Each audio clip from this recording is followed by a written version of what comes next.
ఈరోజు మనం మొదటిగా నేర్చుకోబోతుంది ప్రార్థన ఎవరు చేయాలి. నీకున్న సమస్యను గూర్చి ప్రార్థన ఎవరు చేయాలి. చాలా సందర్భాల్లో మనం సమస్యల గుండా, కష్టాల గుండా, అనేక ఇరుకు ఇబ్బందులు గుండా, వ్యాధి బాధల గుండా, ఆర్థిక సమస్యల గుండా వెళుతున్నప్పుడు మనం పాస్టర్స్ దగ్గరకు వెళ్ళి, సేవకుల దగ్గరకు వెళ్ళి, బోధకుల దగ్గరకు వెళ్ళి ప్రార్థన సహాయం కోరుతూ ఉంటాం. అలా ప్రార్థన సహాయం కోరటం మంచిదే. కానీ వాస్తవంగా ఎవరు ప్రార్థన చేయాలి?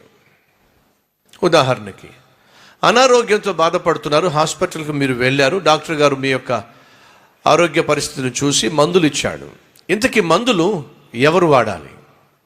రోగం గలవాడు మందులు వాడాలా, లేకపోతే మీ తరఫున ఎవరైనా మందులు వాడితే సరిపోతుందా? మీ ఆవిడికి మీరంటే ప్రాణం, మీకేం మందులు అంటే భయం. కొన్ని మందులు చేదుగా ఉంటాయి, కొన్ని చాలా దారుణంగా ఉంటాయి, కొన్ని కొంచెం స్వీట్గా ఉంటాయి. కాబట్టి మందులు వాడడం మీకు ఇష్టం కాదు. అయ్యో నా భర్త చేదు మందులు తినలేకపోతున్నాడని చెప్పేసి మిమ్మల్ని బహుగా ప్రేమించి మీ భార్య ఆ మందులు వేసుకుని కుదురుతుందంటారా? ఏమంటారు? నా దగ్గర ఒక సహోదరుడు వచ్చి అన్న, నా భార్యకు అస్సలు ట్యాబ్లెట్లు వేసుకోవడం అస్సలు ఇష్టం ఉండదన్నా అని చెప్పి అన్నాడు. మరి ఎట్లా, మరి అనారోగ్యం గుండా వెళ్తుంది కదా నీ భార్య, మరి మందులు వేసుకోవాలి కదా, మరి ఏం చేస్తున్నావంటే, ఏదో విధంగా మందులు అయితే వేయాలి కదన్నా. సరే మరి ఏం చేస్తున్నావు? అరటిపళ్ళు తెస్తున్నానన్నా అన్నాడు. అరటిపళ్ళు తేవడానికి మందులు వేయడానికి ఏమిటి సంబంధం? అదేనన్నా, అరటిపళ్ళు తీసుకొచ్చి ఏం చేస్తావు? అరటిపండు తీసి ఆ అరటిపండులో ట్యాబ్లెట్లు దాచి దాన్ని ముక్కలు చేసి ఒక్కొక్కటి ఇస్తే మింగిద్దంట. మహాతల్లి, మింగడానికి మెతుకులు లేవు కానీ మీసాల కట. ఆహా, పాపం తినడానికి కూడా కష్టంగా ఉండేది ఆ సహోదరుడికి. భార్యకు మందులు వేసుకోవడం కష్టం. అరటిపళ్ళు తీసుకొచ్చి అరటిపళ్ళు ముక్కలుగా చేసి ఆమెకి కనిపించకుండా దాంట్లో ట్యాబ్లెట్ దాచి మింగునా అంటే మింగుద్దట. దయచేసి గమనించండి, ఎవరు ట్యాబ్లెట్ వేసుకోవాలి? ఎవరు అనారోగ్యంతో బాధపడుతున్నారో వాళ్ళే ట్యాబ్లెట్లు వాడాలి, లేక మందులు వాడాలి. ఆ మందులు ఎంత చేదైనా, కొన్నిసార్లు సిరప్లు ఇస్తారు, ఆ సిరప్ ఎంత చేదైనా రోగం గుండా వెళుతున్న వాళ్ళే ఆ సిరప్ తాగాల్సి ఉంటుంది. ఒప్పుకుంటారో ఒప్పుకోరా? ఎందుకని? ఆ రోగం యొక్క తీవ్రత ఏమిటో, ఆ రోగం వల్ల బాధ ఏమిటో భరిస్తుంది వాస్తవంగా నువ్వు. ఆ రోగం నుంచి త్వరగా బాధపడాలి అని ఆశిస్తుంది ప్రపంచంలో ఎవరు? మొదటిగా నువ్వు. ఆ బాధ భరిస్తుంది నువ్వు కాబట్టి ఆ బాధలో నుంచి బయటపడాలి అని చెప్పి అందరికంటే ఎక్కువగా ఆశించేది కూడా నువ్వే. కాబట్టి ఆ మందును ఖచ్చితంగా ఇష్టం లేకపోయినా కష్టమైనా నువ్వు వేసుకోవాలి. ఎందుకంటే ఆ బాధలోంచి బయటకు రావాలి.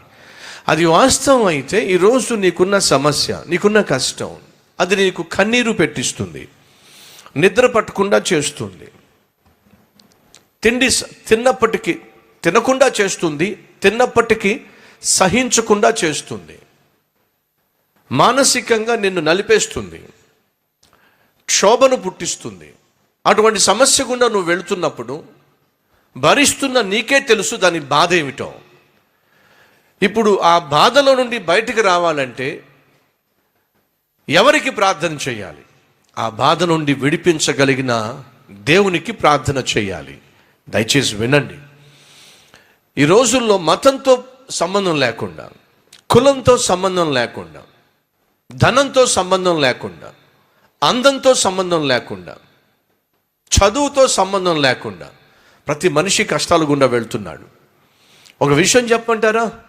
కష్టాలకు కులంతోనూ, అందంతోనూ, ప్రాంతంతోనూ, జాతితోనూ సంబంధం లేదు. ఆ కష్టము, ఆ సమస్య ఎవరికి దాపరించాల్సి ఉందో అది వారికి దాపరిస్తుంది. ఎవరిని ఆవరించవలసి ఉందో అది ఆవరిస్తుంది. అలాంటప్పుడు ఈ కష్టం నుండి, ఈ సమస్య నుండి మనిషిని ఎవరు విడిపిస్తారు? ఎవరు తప్పిస్తారు? మీ చొక్కా చిరిగిపోయింది అనుకోండి, మీరు ఎక్కడ తీసుకెళ్తారు? ఆ చొక్కా కుట్టిన వాడి దగ్గర తీసుకెళ్తాడు. మీ చెప్పులు తెగిపోయినాయి అనుకోండి, ఎక్కడ తీసుకెళ్తారు? చెప్పులు కుట్టేవాని దగ్గర తీసుకెళ్తారు. మీ మనస్సు పాడైపోయింది, మీ జీవితం అతలాకుతలం అయిపోయింది. మరి ఆ జీవితాన్ని ఎక్కడ తీసుకెళ్ళాలి? నీకు జీవితాన్ని ఇచ్చిన దేవుని దగ్గరికి తీసుకెళ్ళాలి.